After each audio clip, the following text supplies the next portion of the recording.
All right, guys, 4-2, let's talk about demand. So, demand. We begin our study of markets by examining the behavior of buyers, okay? So what do we see here? We've got our price and we have our quantity, and that is our demand curve right there. Okay, now as you can see by this demand curve, there's a relationship between price and quantity. And let's just say that the price is currently here. That means that the quantity demanded at that price would be here. And what happens if I increase the price? What would happen to the quantity of this product demanded? What would happen? We increase the price, so price comes up here, and we're going to demand less. Increase the prices, then less of your product will be demanded. All right, fair enough, right? That seems intuitive, doesn't it? Right? And what would happen if I decrease the prices down here? What would happen, right? We lower the prices, guess what happens? People demand more of our products. All right, quantity demanded is the amount of a good buyers are willing and able to purchase. There are a lot of things out there that I would love to purchase, but I am not able to purchase them. I'd love to have a Lamborghini, but I am not able to purchase a Lamborghini. Therefore, I do not demand Lamborghinis. There are a lot of products out there that I am able to purchase, but they are not suitable for me, so I am not willing to purchase them. So, for example, I do not demand pink dresses. Pink just does not look good on me. So anyway, so the law of demand basically is the claim that other things being equal, ceteris paribus, that's what it means in Latin. Other things being equal, when the price increases, the quantity demand of a good will it fall or will it rise? The quantity demanded of a good falls when the price of it increases. That is the law of demand. Now remember, that's ceteris paribus. So we're not talking about other variables out there. We're not talking about how much is supplied in the market. We're not talking about how incomes are changing or anything like that. Absolutely not. All right? So, question for you. If the price of an iPhone increases, are you more or less likely to buy it? Well, the law of demand states that you are less likely to buy it when the price of it increases. All right, so this is Catherine's demand schedule and demand curve. On the left here, we have our demand schedule. It shows at the various prices of an ice cream cone, how many ice cream cones would Catherine demand at each price point, right? So at zero, at free ice cream cones, she would demand 12, all the way up to $2.50. In that case, she would only demand 2 ice cream cones, right? And so that's a demand schedule. We tend to use demand curves here on the right, okay? We can visually see what the differences are between the price and the quantity demanded. And it helps us to see in between as well. We can see trends, but we can also see, well, what if it was like $1.25, right? How many ice cream cones would she demand? She'd demand 7. So anyways, so we tend to use graphs, and we'll be using graphs in order to see trends, okay? But anyways, demand schedule on the left, demand curve on the right. And so let's examine this for a second, okay? Basically, the market demand is the sum of all individual demands for a particular good or service, okay? So if there's only 2 people in the whole market, Catherine and Nicholas, then we just add them together to find out what the market demand is, right? That's really easy here, isn't it? So I have a question for you. Who Who is more sensitive to the price of ice cream? Is it Catherine or is it Nicholas? Who is more sensitive to price changes? All right, so, well, let's examine Catherine here. If it's free, she can eat 12. But if it's $3, she won't have any at all, right? And so Nicholas here will take 7 if it's free. So who is more sensitive to price changes? Who will change the quantity demanded more based on price changes? The answer is Catherine. Catherine is more sensitive to price changes than Nicholas is. All right, and that's when we were talking about sensitivity to price changes, that's really content in chapter 5, okay? And that's called elasticity. So there you go, something to look forward to. Anyways, the purpose of this slide is basically this one thing. Market demand is the sum of all individual demands for a particular good or service. All right, so 2 terms we're going to be covering over the next 2 slides here. First one is movement, okay? A movement along the curve. And a price change is a movement along the curve, okay? And so, yeah, just like I showed you before, right? Price and quantity demanded, right? And if there's a price increase, for example, what's going to happen to the quantity demanded? Is it going to increase or is it going to decrease? Right? So there's going to be a decrease in the quantity demanded. All right? So anyways, this represents a movement along the curve. Okay, there's one curve and it's a movement along the curve. We go from point A to point B. That's a movement. And when there's a movement, there's either an increase or a decrease in the quantity demanded as a result. Let's talk about a shift. So what are the factors that shift the demand curve? All right, we got 5 factors here. Tastes, for example. Tastes change, right? For example, if people in Canada start to become much more health conscious, what's going to happen to the demand of hamburgers? Is it going to shift to the right or is it going to shift to the left?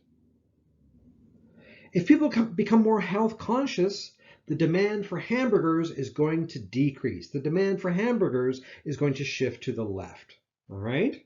So tastes change. Expectations can change the demand for goods. Okay? For example, everybody kind of knows, like before a long weekend or on the long weekend, gas prices tend to go up. Right? So you don't want to wait till Friday to fill up your car because gas prices will be up. But what about Wednesday, right? So if you expect the price of gas to increase in the future, the demand for gasoline will change now. Okay, so in that case, the demand for gasoline on Wednesday before a long weekend is going to increase, okay? Because of our expectations of the future price of something. Also our income. If Canadians expect their income will rise in the future, they're more likely to buy a fancy car now. Okay, so incomes and also availability. If for whatever reason you think that there's not going to be any toilet paper available in the future because there's a coronavirus, and so I don't think there's going to be any toilet paper available in the future, I better buy some now. The demand for toilet paper is going to increase now. The number of buyers can change or impact demand, right?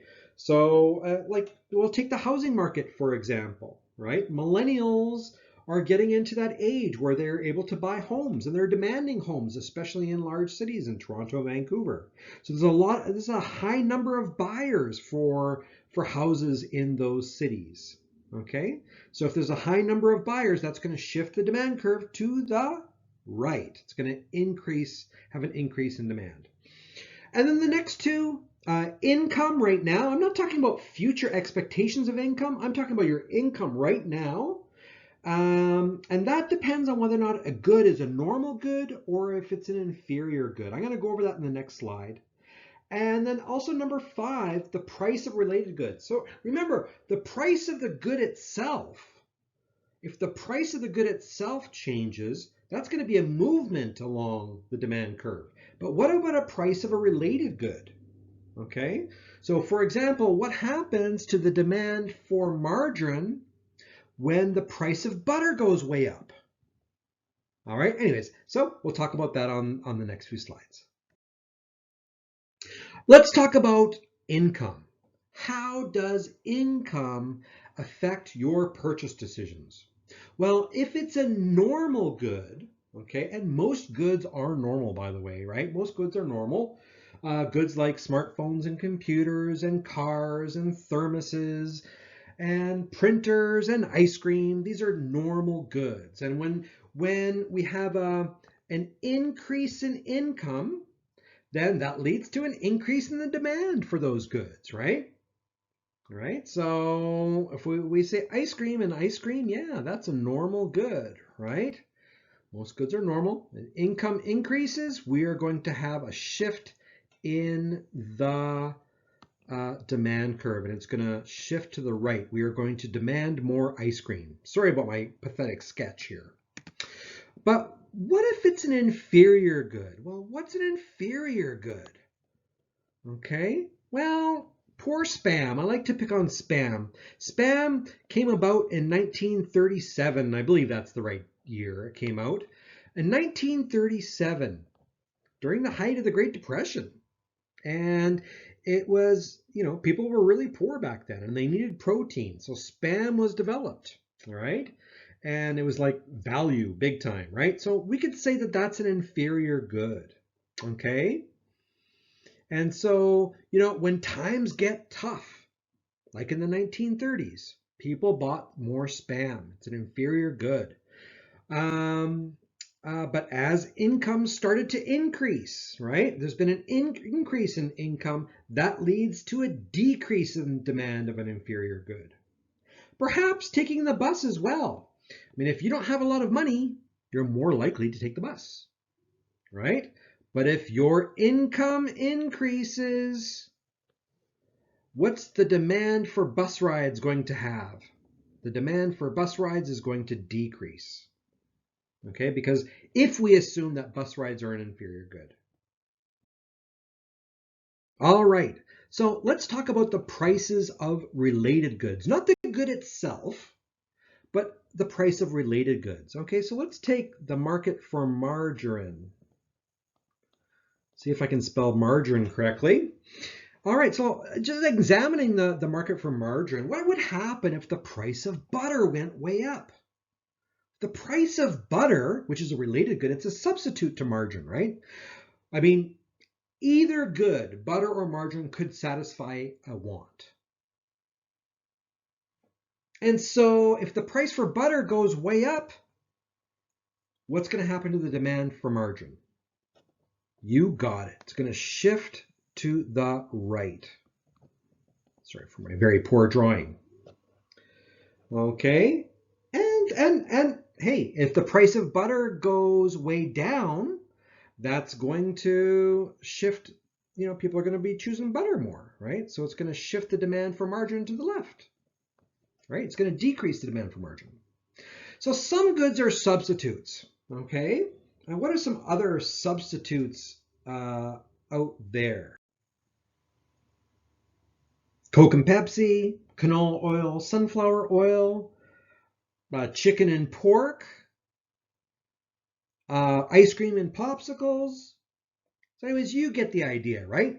Either good could satisfy a want. An increase in the price of one of these substitutes leads to an increase in the demand for the other good. But what about complements? Complements are goods that are used together. Goods like printers and printer cartridges, computers and mice, peanut butter and jelly, hot dog or wieners and hot dog buns. These are complements, all right? So what do you think? When the price of wieners goes up, what happens to the demand for hot dog buns. Price of wieners goes up. The demand for hot dog buns is going to go down. All right? Because they are used together. And vice versa, of course. Right? If the price of wieners goes way down, people are going to be making more hot dogs. So the demand for hot dogs buns is going to go up. Pretty easy stuff, right? So anyways, just a little bit of a review here. If we're talking about the price of the good itself, that's a movement along the demand curve. And then all the other factors like income, the prices of related goods, tastes, expectations, number of buyers, they shift the demand curve. And we can see that here. Okay, there's a shift in the demand curve on graph A to the left. We can see it's shifted to the left. So for example, a policy to discourage smoking shifts the demand curve to the left, right? The government is trying to convince people, trying to change people's tastes, trying to change people's behaviors to not smoke. And the demand curve for cigarettes shift to the left. Right? We would say in this case that there's a decrease in demand. Certain lingo to this. When it's a shift, it's a decrease in a demand or an increase in demand. But when it's a movement on like B, basically a tax that raises the price of cigarettes results in a movement because it's a price item. We're talking about the price of the good itself. The price of a good itself is going up. That's a movement along the demand curve. And we're going to say there is a decrease in the quantity demanded. That's the lingo that we have to use. Quantity demanded. You can try to catch me. I'll probably make a mistake as well.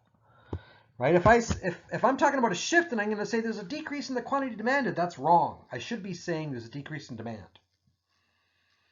And if it's a movement, I would say it's a decrease in the quantity demanded. All right. Anyways. So let's do a little bit of a practice. It says, draw a demand curve for music downloads. What happens to it in each of the following scenarios? Why? Okay, pause the video, get out a piece of paper, draw it out.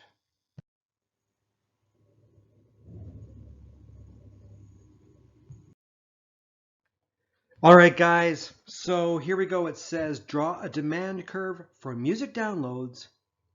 What happens to it in each of the following scenarios? A, the price of iPods falls.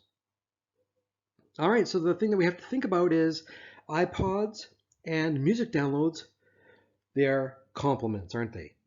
Right? So when the price of iPods falls, what's going to happen to the demand for music downloads? That's right, it's going to shift to the right.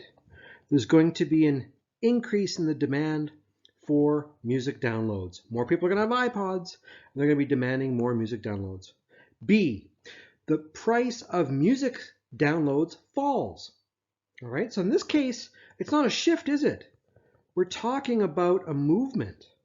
So if this is the first price, and then there's a decrease in the price of music downloads, there's going to be an increase in the quantity of music downloads demanded. All right, and then C. C says that the price of CDs falls. So music downloads and CDs, they are substitutes.